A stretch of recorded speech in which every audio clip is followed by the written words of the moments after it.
சட்டப்பேரவையில் ஆதவ அர்ஜுனா பேசின ஒரு விவகாரம், அவருடைய சொந்த ஊர்னு குறிப்பிட்ட ஊரில் இந்தியன் எக்ஸ்பிரஸ் நேற்றைக்கு ஒரு செய்தி வெளியிட்டிருக்கிறது. அங்கே என்ன நடந்திருக்கு, அதே போல் அவருடைய துறைக்கு கீழே இருக்கக்கூடிய பொதுப்பணித்துறையில் விடப்பட்ட டெண்டர் என்று 3 முக்கியமான விஷயம் பற்றி தான் இன்னைக்கு நாம் இந்த எபிசோடில் பார்க்க போகிறோம். இன்றைக்கு சட்டப்பேரவையில் மாண்புமிகு பொதுப்பணித்துறை அமைச்சர் ஆதவ அர்ஜுனா பேசும்போது அவருடைய மானிய கோரிக்கை தான், பொதுப்பணித்துறையினுடைய மானிய கோரிக்கை இன்று விவாதிக்கப்பட்டது. அதன் மீது பேசினது திமுகவினுடைய பொதுப்பணித்துறை முன்னாள் அமைச்சர் ஏவா வேலு பேசினார். ஏவா வேலு அவர்கள் பேசும்போது எதற்காக ஒரு பர்சனல் ரிலேஷன்ஷிப்பை எஸ்டாப்ளிஷ் பண்ணி பேசுகிறார் அப்படின்றது திமுகவினர் பலருக்குமே கூட ஒரு அதிருப்தியை ஏற்படுத்தி இருக்கிறது.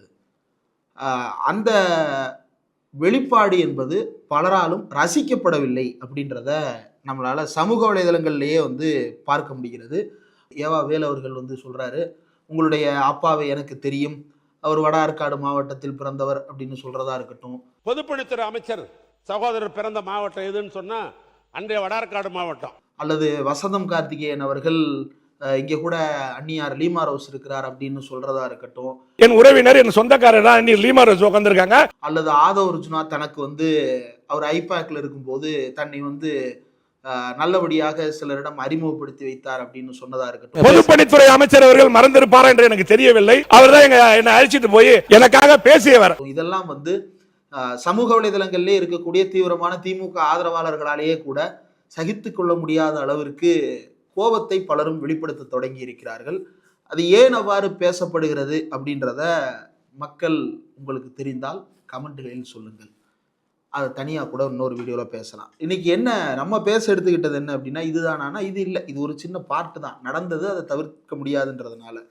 பொதுப்பணித்துறை அமைச்சர் வட ஆற்காடு மாவட்டம்ன்றது வேலூர் மாவட்டம், அந்த வேலூரில் இருந்து வந்தவன் அப்படின்னு சொல்லிட்டு ஏவா வேலு அவர்கள் வட ஆற்காடு மாவட்டம் குறித்து பேச, நான் பிறந்தது திருச்சி மாவட்டம், பெரியாரின் கொள்கையை பின்பற்றுவதாக தம்பட்டம் அடிப்பதாக பேசினார்.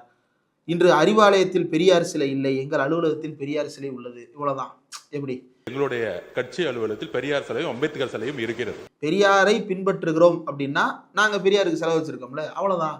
அப்ப அம்பேத்கருக்கு சிலை வச்சிருக்கிறோம் அப்படின்னு ராமதாஸ் சொல்றாரு. ஏன் அம்பேத்கருக்கு நாடு முழுக்க சிலை வைத்திருக்கிறோம்னு பாஜக சொல்லுது. அதற்காக அவங்க எல்லாம் அம்பேத்கரின் கொள்கையை பின்பற்றுகிறவர்கள் ஆகிவிடுவார்களா? இப்போ ஒரு கட்சி ஆபீஸ்ல யாருடைய சிலைகளை வைக்கிறார்கள், எதற்காக வைக்கிறார்கள் அப்படின்றதெல்லாம் அந்தந்த கட்சியினுடைய முடிவு. தந்தை பெரியாருக்கு தமிழ்நாடு முழுக்க சிலை வைத்தது, பேருந்து நிலையங்களுக்கு தந்தை பெரியாரின் பெயர் வைத்தது. ஏன் இப்போ கோவையில பெரியார் படிப்பகம் அப்படின்னு சொல்லி பெரியார் பெயரால ஒரு மிகப்பெரிய நூலகத்தையே உருவாக்கி இருக்கிறார்கள் திமுகவினர், திமுக அரசு உருவாக்கி இருக்கிறது. ஆனா இப்போது இருக்கக்கூடிய அரசு அதை திறந்து கூட வைக்காம அதை அப்படியே நிலுவையில் போட்டிருக்கிறார்கள். ஒரு நூல் நிலையத்தை, பெரியாரின் பெயரில் வைக்கப்பட்டிருக்கக்கூடிய ஒரு நூலகத்தை அப்படி நிலுவையில போட்டு வச்சிருக்கிறாங்க. மதுரையில நிறுவப்பட்ட கலைஞர் நூற்றாண்டு நூலகமா இருக்கட்டும், சென்னையில் ஏற்கனவே நிறுவப்பட்ட அண்ணா நூற்றாண்டு நூலகமா இருக்கட்டும், இந்த நூலகங்கள் எல்லாம் எந்த அளவுக்கு மக்களுக்கு பயனளிக்கின்றன அப்படின்றது கண்கூடா வாய்ப்பு இருக்கிறவங்க அண்ணா நூலகத்துக்கு போய் பாருங்க. ஒரு நாளைக்கு எத்தனை நூற்றுக்கணக்கான மாணவர்கள் படித்து போகிறார்கள் அப்படின்னு. மதுரையில வாய்ப்பு இருக்கிறவங்க அந்த பக்கம் அவுட் போஸ்ட் பக்கம் போனீங்க அப்படின்னா போய் பாருங்க எந்த அளவிற்கு மாணவர்கள் அதில் பயனடைகிறார்கள், பெற்றோர்கள் அதில் பயனடைகிறார்கள், எல்லா தரப்பினர் அதில் பயனடைகிறாங்க. அந்த அளவிற்கு படிப்பதற்கான வசதி செய்து கொடுக்கக்கூடிய இடமாக நூலகங்களை திராவிட முன்னேற்ற கழக அரசு உருவாக்கி இருக்கிறது. இப்போ அதை பேசும் நேரத்தில் ஆதவ அர்ஜுனா எங்க ஆபீஸ்ல நாங்க செலவு வச்சிருக்கிறோம் அப்படின்னு சொல்லிட்டு, இது எப்படி இருக்குன்னா, அந்த என்னம்மா இப்படி பண்றீங்களேம்மான்னு ஒரு காமெடி ஒன்று வரும். பேர் வச்சியே சோறு வச்சியா அப்படின்ற மாதிரி தான். பெரியாருக்கு செலவு வச்சியே அந்த கொள்கையை படிச்சு பார்த்தியா அப்படின்றது தான் இந்த அரசாங்கத்தை நோக்கி நம்ம கேட்க வேண்டிய கேள்வி. ஒரு தடவை இல்லைங்க, 2வது தடவை இவங்க சட்டம் போடுறாங்க. எதுக்கு? மனோன்மணியம் சுந்தரனார் பல்கலைக்கழகத்தில் முதல்ல வந்தே மாதரம் பாடப்படுது. உடனே இவங்க சட்டப்பேரவையில் தனி தீர்மானம் போடுறாங்க. தீர்மானம் போட்டதுக்கு அப்புறமும் வந்தே மாதரம் முதல்ல தான் பாடப்பட்டிருக்கு. இப்ப தீர்மானத்துக்கு என்ன மரியாதை? பேரவை அவமானப்படுத்தப்பட்டிருக்கிறது. வெட்கங்கப்பட்ட இந்த அரசு நாங்கள் எங்களுடைய ஆபீஸ்ல பெரியார் சிலை வச்சிருக்கோம்னு சொல்றாங்க. பெரியார் சிலையை வைத்து என்ன பிரயோஜனம்? பெரியார் சிலையின் மூலமாக என்ன சொல்ல விரும்புறீங்க? மக்களுக்கு என்ன கடத்த விரும்புறீங்க? அறிவாலயத்துல யாருனாலும் போக முடியும், அங்க இருக்கக்கூடிய நூலகத்தை பார்வையிட முடியும், அங்க இருக்கக்கூடிய நூல்களை வாங்க முடியும், அங்க இருக்கக்கூடிய தலைவர்களை சந்திக்க முடியும். உங்க ஆபீஸ்ல இப்படி பார்க்க முடியுமா? கேட்டே திறக்க மாட்டானுங்க. பெரியாருக்கு செலவு வச்சுட்டேன்னா இப்போ முதல்ல இந்த கேள்வி எங்க இருந்து வருது? நீ பெரியாருக்கு செலவு வச்சியா இல்லையா அப்படின்றது எங்க இருந்து வருது? தமிழ்நாட்டில் பெரியாரின் பெருமை இந்த அளவிற்கு தக்க வைக்கப்பட்டிருக்கிறது அப்படின்னா அதுக்கு திராவிட முன்னேற்ற கழகத்தினுடைய ஆட்சியின் பங்கு யாராலையும் மறுக்கவே முடியாது. அப்படிப்பட்ட திமுகவை பார்த்து நீ செலவு வச்சிருக்கியா? அப்ப இன்னும் அடுத்து நீ ராமசாமி படையாச்சிக்கு செலவு வச்சிருக்கியா? அடுத்து நீ உங்க ஆபீஸுக்குள்ள தீரன் சின்னமலைக்கு செலவு வச்சிருக்கியா? அடுத்து உங்க ஆபீஸ்ல நீ பசுமன் முத்துராமலிங்க செலவு வச்சிருக்கியா? இப்படி வரிசையா கேட்டுட்டே இருப்பீங்களா? இப்ப பெரியார் சிலை வைப்பது, பெரியாரை சிலை வைப்பது அப்படின்றது இப்ப திமுகவினுடைய வரலாறு. பெரியாரிடம் இருந்து சில விவகாரங்களில் முரண்பட்டு திமுக உருவாகிறது. கண்ணீர் துளிகளோடு நாங்கள் விலகி இந்த கட்சியை நடத்துகிறோம், என்றாவது ஒருவர் ஒரு தலைமை பொறுப்புக்கு வருவார் அப்படின்னு. அதற்கு பிறகு தலைவர்கள் நியமிக்கப்பட்டாங்க. திமுகவினுடைய முக்கிய தலைவராக, திமுகவினுடைய நிறுவனராக இருந்த பேரறிஞர் அண்ணாவினுடைய சிலை வைக்கப்பட்டது. அடுத்து கலைஞர் இருந்தார், கலைஞருடைய சிலை வைக்கப்பட்டது. சரி, இப்ப பேராசிரியர் அன்பழகன் அவர்கள் இறந்தார். பேராசிரியர் அன்பழகனாருக்கு பள்ளிக்கல்வித்துறை வளாகத்தில் சிலை வைக்கப்பட்டிருக்கிறது. ஏன்? அவர் அந்த துறைக்கு மிகப்பெரிய பங்களிப்பை செய்திருக்கிறார். அதே போல பேராசிரியர் அன்பழகன் பேர்ல அந்த வளாகத்துக்கு பெயர் சூட்டப்பட்டு அங்க சிலை வைக்கப்பட்டது மட்டுமில்லாமல் திட்டங்களுக்கே பேராசிரியர் அன்பழகனுடைய பெயர் சூட்டப்பட்டிருக்கிறது. அறிவாலயத்தில் பேராசிரியர் அன்பழகன் அவர்கள் படம் வைக்கப்பட்டிருக்கிறது. இப்போ அன்பழகனுக்கு செலவு வச்சியான்னு கேட்பீங்க. அடுத்து முரசொலி மாறனுக்கு செலவு வச்சிங்களா? முரசொலி மாறனுக்கு முரசொலி அலுவலகத்தை வச்சிருக்கிறாங்க. கண்ணகி சிலை, அந்த சிலையில் எவ்வளவு சிக்கல் ஏற்படுத்தினாங்கன்னு தெரியும். இப்போ அந்த சிலை அன்பகத்து வாசலில் கண்ணகி சிலை வைக்கப்பட்டிருக்கிறது. அன்பக வாசல்ல பெரியாருக்கு சிலை வைக்கப்பட்டிருக்குல்ல. பெரியாருக்கு சிலையை வச்சுட்டா நீ பெரிய இதுவா? பெரியாருக்கு யாருனாலும் செலவைக்கலாங்க, யாருனாலும் பெரியாருக்கு செலவைக்கலாம். செலவைக்கிறது என்ன மேட்ரு? சிலைக்கு செலவு பண்றது என்ன மேட்ரு? அந்த பெயரை தாங்கி கொண்டு நீங்க என்ன செய்யறீங்கன்றது தான் மேட்ரு. சரி, இதுக்கு அடுத்து இப்போ இவர் திருச்சியில பிறந்தவன் சொல்றாரு. திருச்சி தொடர்பான ஒரு கட்டுரை பியர்சன் லேக்கர் அப்படின்ற ஒரு பத்திரிகையாளர், திருச்சியிலிருந்து இயங்குகின்ற பத்திரிகையாளர், த நியூ இந்தியன் எக்ஸ்பிரஸ் அப்படின்ற இதழில் ஒரு கட்டுரை எழுதியிருக்கிறார். Tiruchi youths hooked on to opioid. அதாவது ஓபியாய்டு அப்படின்றது ஒரு போதை ரகம். அந்த ஓபியாய்டு அப்படின்றது எப்படி போதை அப்படின்னா, இப்போ சில மருந்துகள் இருக்கு. டப்பின்டட்டால் அப்படின்னு சொல்லிட்டு ஒரு மருந்து இருக்கு. மேபி உச்சரிப்பு தப்பா இருக்கலாம். டாப்பின்டட்டால் அல்லது டாப்பின்டட்டால்னே வச்சுப்போமே. அந்த மருந்து என்ன செய்யறாங்க அப்படின்னா, பெயின் மேனேஜ்மெண்ட்டுக்காக பயன்படுத்தப்படுற மருந்து. இப்போ இதை என்ன செய்யறாங்கன்னா, பிளாக் மார்க்கெட்ல இந்த டாப்பின்டட்டால் டேப்லெட்ஸை விற்கிறாங்க. விற்பதன் மூலமாக நூற்றுக்கணக்கான ரூபாய்க்கு அந்த டாப்பின்டட்டால் டேப்லெட்ஸை விற்பனை செய்து மாணவர்கள், இளைஞர்கள், பெண்கள் பலரும் அந்த டேப்லெட்ஸை வாங்கி பவுடர் பண்ணி, எப்படி நம்ம சரத் அடிச்சார் இல்லையா பவுடரு, சரத் என்ன பவுடர் அடிச்சாருன்னு எனக்கு தெரியாது, ஆனால் சரத் அப்படி பவுடர் அடிப்பார் இல்லையா, அந்த மாதிரி சரத் அப்படி காடு வச்சு டக்கு சக்கு சக்கு சக்கு சக்கு குத்துனார் இல்லையா, அந்த மாதிரி டேப்லெட்டை நுணுக்கி திங்கிறானுங்க. பெயின் மேனேஜ்மெண்ட் கொடுக்கறது, அதை போதைப் பொருளாக உட்கொள்றாங்க. இதுல என்ன பிரச்சனை அப்படின்னா, ரெண்டு இருக்கு பெயின் மேனேஜ்மெண்ட்லயே. கெனாபினாய்டு ஒன்று இருக்கு, ஓபியாய்டு ஒன்று இருக்கு. கெனாபினாய்டை விட ஓபியாய்டு எந்த அளவுக்கு அப்படின்னா, ஓபியாய்டு நேரடியாக மூளை நரம்புகளில் போய் உட்காரும். அதனால பிஹேவியரல் சேஞ்சஸ் எல்லாம் ரொம்ப டிராஸ்டிக்கா இருக்கும். இப்போ இந்த டாப்பின்டட்டால் டேப்லெட்ஸின் மூலமாக பல நூற்றுக்கணக்கான இளைஞர்கள் பாதிக்கப்படுவதாக தி நியூ இந்தியன் எக்ஸ்பிரஸ் ரிப்போர்ட் தெரிவிக்கிறது. ஏன் இதை சொல்ல வேண்டியது இருக்கு அப்படின்னா, இந்த அரசு எங்கு கவனம் செலுத்த வேண்டும் அப்படின்னு. இப்போ இதை நீங்க லேண்ட் ஆர்டர்ல எப்படி தடுப்பீங்க? இப்போ லேண்ட் ஆர்டர்ல நீங்க கஞ்சா தடுக்கிறீங்க. ஏன் டாப்பின்டட்டால் அந்த கட்டுரையினுடைய இறுதி பகுதியிலே வருது. இந்த டாப்பின்டட்டால் மாத்திரைகளை 34,000 மாத்திரையை ஜூன் 1 இருந்து ஆகஸ்ட் 12க்குள்ள 40 நாள்ல, ஜூன் ஜூலை ஆகஸ்ட் 60-70 நாள்ல, இந்த 70 நாட்கள்ல என்ன பண்ணியிருக்கிறாங்க அப்படின்னா, 34,000 டாப்பின்டட்டால் டேப்லெட்ஸை 11 லட்சம் ரூபாய் மதிப்புள்ள பொருட்களை பிடிச்சிருக்கிறாங்க. 100 பேர் கிட்ட கைது செய்யப்பட்டிருக்கிறாங்க. அதனால் பாதிக்கப்பட்டவர்களுக்கு இப்போ பலருக்கு சிகிச்சைகள் போய்கிட்டு இருக்கு. இப்போ இதனால அது தடுத்து நிறுத்தப்பட்டதா அப்படின்னா, அங்க இருக்கக்கூடிய ஒரு தனியார் மருத்துவமனையை சேர்ந்த மருத்துவர், அவங்களே பேர் வெளியிட்டிருக்கிறாங்க. டாக்டர் நித்யா. அவங்க என்ன சொல்றாங்க அப்படின்னா, ஒரு 3 ஆண்டுகளுக்கு முன்பு வரை இந்த ஓபியாய்டு ரிலேட்டட் கேசஸ் ஹாஸ்பிட்டல்ல வந்து வருஷத்துக்கு 3 வரும். ஆனா இப்போ மாதத்துக்கு 3 வருது. அது இந்த ஓராண்டுக்குள்ள அப்படின்னு அவங்க தெரிவிக்கிறாங்க. அப்போ ஏதோ ஒரு சிக்கல் அங்க இருக்கு. ஏதோ ஒரு ஒழுங்கின்மை அங்க இருக்கு. ஏதோ ஒரு தவறான ஒரு நிலைமை அங்க இருக்கு. அதை சரி பண்ணா மட்டும்தான் இதை தடுக்க முடியுமே தவிர, இப்போ இவங்க டேப்பிங் டட்டால தடுக்கிறாங்களா, நாளைக்கு அவன் வேற மாத்திரை வாங்குவான். இவங்க சிரிஞ்சு தடுக்கிறாங்களா, நாளைக்கு அவன் வேற சிரிஞ்சு வாங்குவான். நீங்க இந்த மருந்தை தடுத்தீங்கன்னா அவன் வேற மருந்து வாங்க போறான். அப்போ சட்டம் ஒழுங்கின் மூலமாக தடுக்க முடியும். ஆனா எதை தடுக்க முடியும்? பரவலாக்கத்தை தடுக்க முடியும். ஆனா சமூகத்தில் நிலவுகின்ற ஒரு கேட்டை எப்படி தடுப்பீங்க? அதை தடுக்கிறதுக்கு வெறுமனே இது மட்டும் போதுமா? அப்போ பரவலா விழிப்புணர்வு நடத்தணும். இப்போ நீங்க என்ன பண்றீங்க? உங்க ஆட்சியினுடைய விளம்பரத்தை Karnataka news paper, Kerala news paper, Telangana, Andhra news பேப்பர்ல தான் கொடுக்குறீங்க. அப்படி போடுற விளம்பரத்தை பள்ளிக்கூடங்களுக்கு போய் கொடுத்துருக்கணும். நீங்க என்ன விளம்பரம்? போதை ஒழிப்பு விளம்பரங்களை கொடுத்துருக்கணும். இப்போ போதையில எப்படி எங்கேஜ் ஆகுறாங்க? அவங்களுக்கு இருக்கக்கூடிய ஃப்ரீ டைம்ஸ்ல எங்கேஜ் ஆகுறாங்க. அப்போ அதை எப்படி சரி பண்ண முடியும்? இப்போ சமீபத்தில் கூட கேரளால ஒரு திரைப்படம் வந்தது. இது தொடர்பான ஒரு படம் தான். மாணவர்கள் வந்து எப்படி இதுக்கு பழக்கப்படுறாங்க அப்படின்னு. அப்போ ஏற்கனவே போதைக்கு அடிமையான ஒருத்தர், அவர் காவல்துறை அதிகாரியா அதற்கு பிறகு வந்து அந்த மாணவர்களுக்கு அறிவுரை வழங்குவார். எதனால நீங்க இதுக்கு அடிக்ட் ஆகுறீங்க? நீங்க என்ன பண்ணா சரியாக முடியும்? உன் வாழ்க்கையில முன்னேறதுக்கு வழி பார்க்கணும்டா. அதை விட்டுட்டு நீ இதை பண்ணிட்டு இருந்த அப்படின்னா நீ மறுபடியும் விளங்காம தான்டா போவ அப்படின்னு அவர் தன்னுடைய சொந்த உதாரணத்துல இருந்து அதை சொல்லி விளக்குவார். அப்போ அதுதான் திருத்தம். அந்த போலீஸ்காரர் தூக்கி ஜெயிலுக்குள்ள வச்சா அது திருந்தாது. ஜெயிலுக்குள்ள போனா அங்க எப்படி ஓபியாய்டு கிடைக்கும்னு தானே தேடுவாங்க. ஐயோ ஜெயிலுக்கு வந்துட்டோம், இனிமேல் அடிக்க கூடாது அப்படியே நினைப்பாங்க. ஜெயிலுக்குள்ள அவ்வளவு சகஜமா புழங்குது அப்படின்னு பலரும் சொல்றாங்க. அப்போ இதை தடுப்பதற்கு பள்ளிக்கூடங்கள்ல, கல்லூரிகள்ல அந்த மாணவர்களை எங்கேஜ்டா வச்சுக்கணும். அந்த மாணவர்கள் பள்ளிக்கூடத்திலையும் கல்லூரியிலையும் கனெக்டடா இருக்கணும். அவங்க டிஸ்கனெக்டடா இருக்கிறாங்க, டீகப்புள்டா இருக்கிறாங்க. அவங்களுடைய வீடுகள்ல இருந்து டீகப்புள்டா இருக்கிறாங்க. அதற்கு காரணம் என்ன?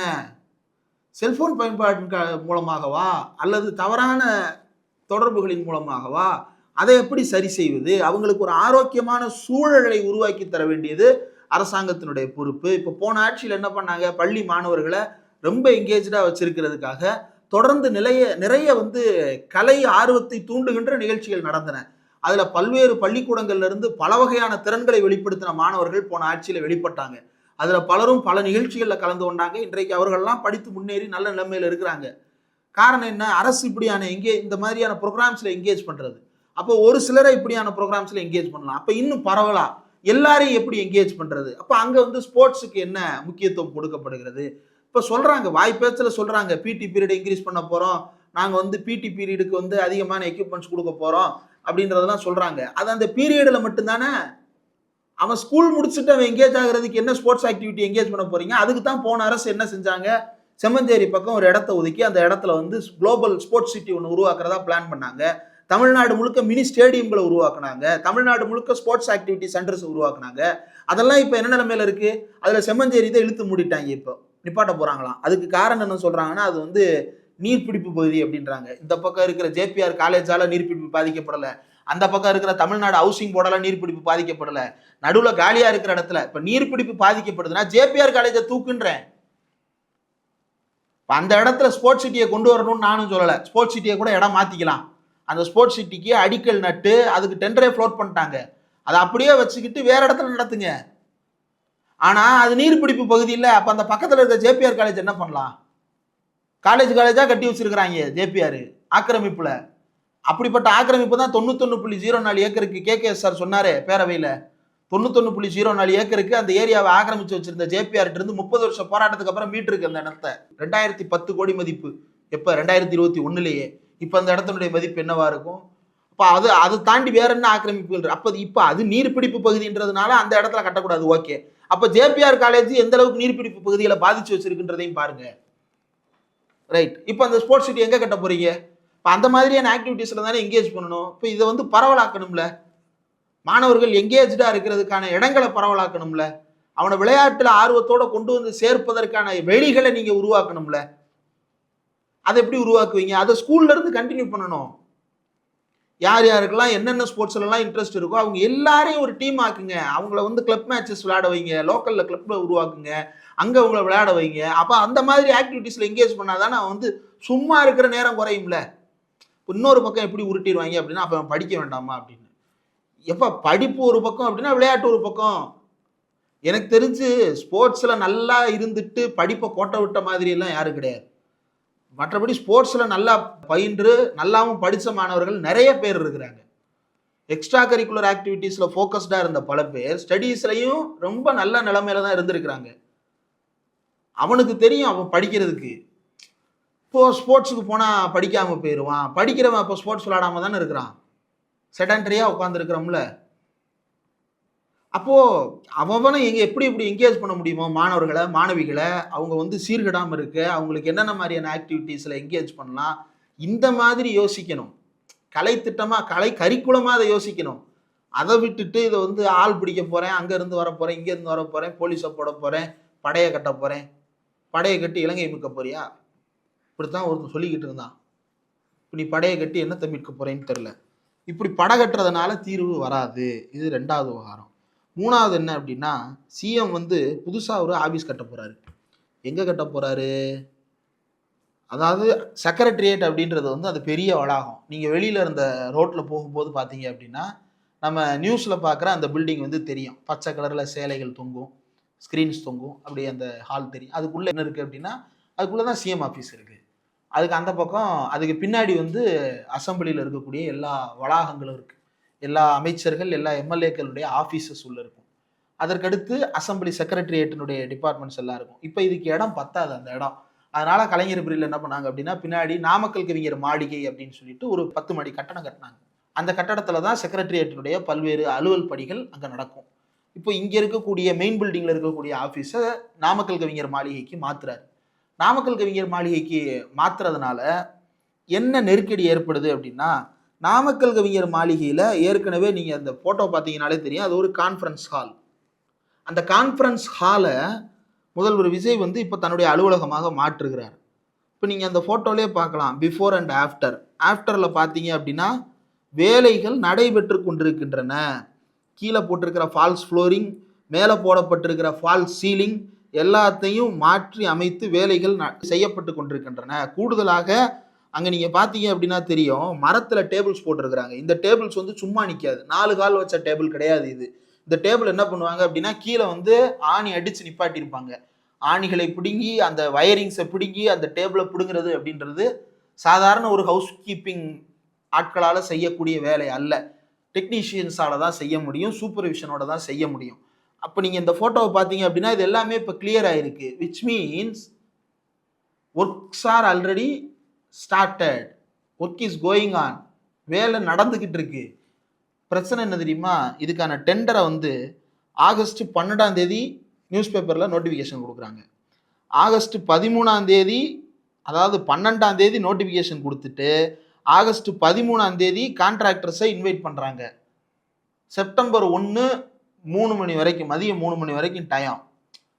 செப்டம்பர் 1 வரைக்கும் என்னது எதுக்கான டைம்? அப்ளிகேஷன் சப்மிட் பண்ணுறதுக்கான டைம் செப்டம்பர் 1. அப்போ செப்டம்பர் 1ஆம் தேதிக்கு பிறகு தானே வேலை ஆரம்பிக்கணும். இன்னும் எத்தனை நாள் இருக்குது? இன்றைக்கி ஆகஸ்ட் 18 தான் ஆகுது. வேலை ஏற்கனவே நடந்துக்கிட்டு இருக்கு. இதை பார்த்துட்டு டைம்ஸ் ஆஃப் இந்தியா வந்து ஏதோ தப்பாக இருக்கேன்னு ஆகஸ்ட் 17ஆம் தேதி கால் பண்ணுறாங்க. 17ஆம் தேதி காலையில் 9:30 மணிக்கு பொதுப்பணித்துறை செயலாளர் செல்வராஜு கால் பண்ணுறாங்க.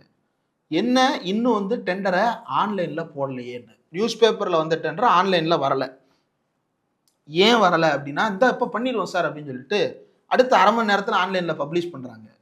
நீங்கள் நினைக்கலாம் ஒருவேளை இது கோஇன்சிடென்ஸா அப்படின்னு. இந்த 4 நாட்களில் 135 டெண்டர்கள் இணையதளத்தில் வெளியிடப்பட்டிருக்கு பொதுப்பணித்துறை சார்பாகவே. ஆனால் சிஎம் ஆஃபீஸ் கட்டுவது தொடர்பான 3 டெண்டர்களை தவிர மற்ற எல்லா டெண்டரும், அதுக்கு முன்னாடி வந்த டெண்டர் அப்லோட் ஆயிருக்கு, பின்னாடி வந்த டெண்டர் அப்லோட் ஆயிருக்கு. அந்த 3 டெண்டர் அப்லோட் ஆகலை. டைம்ஸ் ஆஃப் இந்தியா இதை ஏற்கனவே கேட்டதற்கு பிறகு, ஃபோன் போட்டு கேட்டதற்கு பிறகு தான் அது இணையதளத்தில் அப்லோட் ஆயிருக்கு. அப்லோட் ஆன டெண்டரில் என்ன மாதிரியான தகவல்கள் இருக்குது அப்படின்னா, இன்வைட்டிங் டெண்டர்ஸ், அவ்வளோதான். சப்மிட் பண்ணுங்க. எவ்வளவு காசு தெரியாது, என்ன டீட்டெயில்ஸு தெரியாது. ஆனால் நோட்டிஃபிகேஷன் பண்ண, இன்வைட் பண்ண, நியூஸ் பேப்பர் டெண்டரில் எல்லா டீட்டெயில்ஸும் கொடுத்துருக்குறாங்க. என்னென்ன கொடுத்துருக்குறாங்க? Double leaf fire rated doors, 90 mm thick plywood partition walls, full body tiles, swan neck taps. Swan neck taps அப்படின்னா இப்படி வளைந்திருக்கும் டேப், இப்படி இப்படி நேரடியாக இருக்காது, யானை தும்பிக்கை நீட்டின மாதிரி இருக்காது, இப்படி வளைஞ்சிருக்கும். அந்த டேப்பு தான் அவருக்கு பிடிக்குமா, அதனால் அந்த டேப்பு, கண்ணாடி, கிளாஸு, இதெல்லாம் வந்து 3 மாதத்துக்குள்ளே செஞ்சு முடிக்கணும்னு டெண்டர் கொடுத்துருக்குறாங்க. ஆனால் ஆன்லைனில் இதுக்கான காஸ்ட் என்ன அப்படின்னு பார்த்தோம்னா நாட் அவைலபிள்னு போட்டிருக்காங்க. நாட் அவைலபிள் போட்டு எப்படி டெண்டர் வரவேற்கிறீங்க? 5.54 கோடிக்கு டெண்டர் அப்படின்னு சொல்லிட்டு செய்திகள் வருது. ஆனால் உள்ளே போய் பார்த்தோம்னா நாட் அவைலபிள்னு வருது. இப்போ எது உண்மை? யூஸ்வலாக என்ன ப்ராசஸ்? டெண்டர்ஸை வந்து நியூஸ் பேப்பரில் புல்லட்டின் போடுவாங்க, அதை வந்து டெண்டர்ஸ் வெப்சைட்டில் வந்து பதிவு செய்வாங்க. எப்போ பதிவு செய்வாங்க? 50 லட்சத்துக்கு மேலே இருக்கிற எல்லா டெண்டரையும் பதிவு செய்வாங்க இணையதளத்தில். ஸ்கோப் ஆஃப் ஒர்க்கு, எஸ்டிமேட்டு, இது எல்லாமே டாக்குமெண்ட்டாக கொடுத்துருப்பாங்க. 15 நாள் விண்டோ எதுக்கு? டெண்டர்ஸ் ஆக்டிவாக இருக்கிறதுக்கு. Contractors get ample time, participate பண்ணுறது கான்ட்ராக்டருக்கான டைம் கொடுப்பாங்க. அதே போல் காம்படிட்டிவ் பிட்ஸு, வெவ்வேறு வகையான பிட்ஸை வந்து போட்டியோட பதிவு செய்வதற்கான வாய்ப்பு, இதெல்லாம் வழக்கமாக இருப்பது. ஆனால் இது எதுவுமே இன்னும் நடக்கலை. அதுக்கு முன்னாடியே வேலை நடந்துட்டு இருக்கு. எப்படி? இதுக்கு என்ன காரணம்? இது எப்படி இது நடக்குது? ஒன்றுமே புரியல. இதுதான் தமிழ்நாடு அரசாங்கத்தினுடைய இன்றைய நிலவரம். யாருக்கு என்ன கான்ட்ராக்டு, யாருக்கு என்ன வேலை, யாருக்கு என்ன டெசிக்னேஷனு, இது எது குறித்தும் ஜிஓ வெளியிடப்படுவது இல்லை. ஜிஓவே வர்றதில்லை. ஏன் ஜிஓ வெளியே வர்றதில்லை? ஏன் ஜிஓ போடுறதுக்கு உங்களுக்கு என்ன கேடு? ஜிஓ போடாமல் இந்த வேலை நடக்காது. ஏன்னா ஜிஓ போடாமல் ஃபினான்ஸ் டிபார்ட்மெண்ட்டால் பில்லு கிளியர் பண்ண முடியாது. சம்பளத்துக்கோ எதுக்கோ பில்லே கிளியர் பண்ண முடியாது ஜிஓ போடாமல். ஜிஓ எங்க? ஏன் ஜிஓ ரிலீஸ் பண்ண மாட்டீங்க? டிஎன்டிஐபிஆர் வந்து வெப்சைட் இருக்குது, tn.gov அப்படின்னு சொல்லிட்டு வெப்சைட் இருக்குது. அந்த வெப்சைட்டுடைய நோக்கமே இது போன்ற அரசு ஆணைகளையும் அரசு செய்தி வெளியீடுகளையும் இணையதளத்தின் மூலமாக தெரிந்து கொள்வதற்காகத்தான். இப்போ நான் வந்து இந்த ஜிஓவை தெரிஞ்சுக்கிடணும் அப்படின்னா கூட நான் வந்து ஆர்டிஐ போட்டு வாங்கணுமா? ஒரு ஜிஓவுக்கு ஆர்டிஐ போடணுமா? நீ கொழுப்படுத்து போய் ஜிஓவை பதுக்கி வச்சுக்கிட்டு நான் அதுக்கு காசு செலவு பண்ணி ஆர்டிஐ போட்டு வாங்கணுமா? எனக்கு வேற வேலை பொழப்பு இல்லை. உனக்கு அப்படி என்ன வேற வேலை பொழப்பு இருக்கு? ஜிஓவை கூட அப்லோட் பண்ண முடியாத அளவுக்கு. இதில் வந்து டிஜிட்டலைசேஷன் பண்ண போகிறோம், ஏஐ மூலமாக டாக்குமெண்ட்ஸ் ரெடி பண்ண போகிறோம், இழிச்சு தள்ளிடுவேன். ஒரு ஜிஓவை ஆன்லைனில் பப்ளிஷ் பண்ணுறதுக்கு வக்கில்லை இந்த அரசுக்கு. இது ஏஐ மூலமாக எழுத போகிறாங்களாம். ஏஐயில் ஒரு தனி நபருக்கு, இப்போ கிளாடி ஏஐயில் ஒரு மாதத்துக்கு ஒரு தனி நபருக்கு 2000 ரூபா வசூல் பண்ணுறான். அதுலேயும் சில லிமிடேஷன்ஸ் இருக்குது. அதை தாண்டி வேற ஒரு பிளான் வச்சுருக்கான். அதை தான் ஃபுல் பிளட்ஜாக யூஸ் பண்ண முடியும். ChatGPT அப்படி தான், மாதத்துக்கு 1000 ரூபாயிலிருந்து 2000 ரூபா வரைக்கும் அவன் பில்லு வச்சுருக்கான். இப்போ தமிழ்நாட்டில் இருக்கக்கூடிய அரசு துறை அலுவலகங்களுக்கு பூரா நீ எப்படி வந்து ஏஐ டூல் வழங்குவ? இல்லை நீயே புதுசாக டெவலப் பண்ண போறியா? டெவலப் பண்ணாலும் அதுக்கான காஸ்ட்டு யார் கொடுக்க போகிறா? அந்த காஸ்ட்டை தமிழ்நாடு அரசு துறைகளில் இன்னும் ப்ராப்பரான டிஜிட்டலைசேஷனே வரல. இப்போ அதில் வந்து இருக்கக்கூடியவர்களுக்கு ஏஐ சார்ந்த பயிற்சி அளித்து அதுக்கு பிறகு உங்களுக்கு டூல்ஸை வாங்கி அதுக்கு சப்ஸ்கிரிப்ஷன் போட்டு எப்படி மெயின்டைன் பண்ணுவ? பட்ஜெட்டில் வந்து கூடுதலாக இதுக்கு எவ்வளோ ஒதுக்கியிருக்கீங்க? ஒன்றும் தெரியாது, இஷ்டத்துக்கு அடிக்கிறது. அப்போது மினிமம் ஒரு டெண்டரை ஒழுங்காக ஃப்ளோட் பண்ண தெரியாது இந்த அரசாங்கம் தமிழ்நாட்டு மக்களை ஏமாற்றி கொண்டிருக்கிறது. பெரியாரின் பெயரை சொல்லி ஏமாற்றி கொண்டிருக்கிறார்கள், அம்பேத்கரின் பெயரை சொல்லி ஏமாற்றி கொண்டிருக்கிறார்கள், எழுச்சி தமிழர் திருமாவை நிறுத்தி வைத்து ஏமாற்றி கொண்டிருக்கிறார்கள். எப்படின்னா நம்ம ஏதாவது ஒன்று கேட்டோம் அப்படின்னா டக்குன்னு மைக்க திருப்புறது. எங்கே? அமைச்சர் வன்னியரசு பக்கமும் எழுச்சி தமிழர் திருமா பக்கமும் மைக்க திருப்பி விட்டு அவங்கள பேச விடுறது. நான் தான் அன்னைக்கே ஒரு நாள் வந்து சுகிதா மேடம் கொடுத்த பேட்டியில் சொல்லியிருந்தேன், காதர் முஹிதீனையும் திருமாவளவன் அவர்களையும் மற்ற வைகோவோ யாரெல்லாம் கூட்டணிக்கு போயிருக்கிறாங்க இவங்க எல்லாமே ஷீல்டு தான். டிவிகேக்கு அவங்கள ஷீல்டாக்கிட்டு இவன் பாட்டுக்கு ஜாலியாக இருப்பான். அதுதான் நடந்துக்கிட்டு.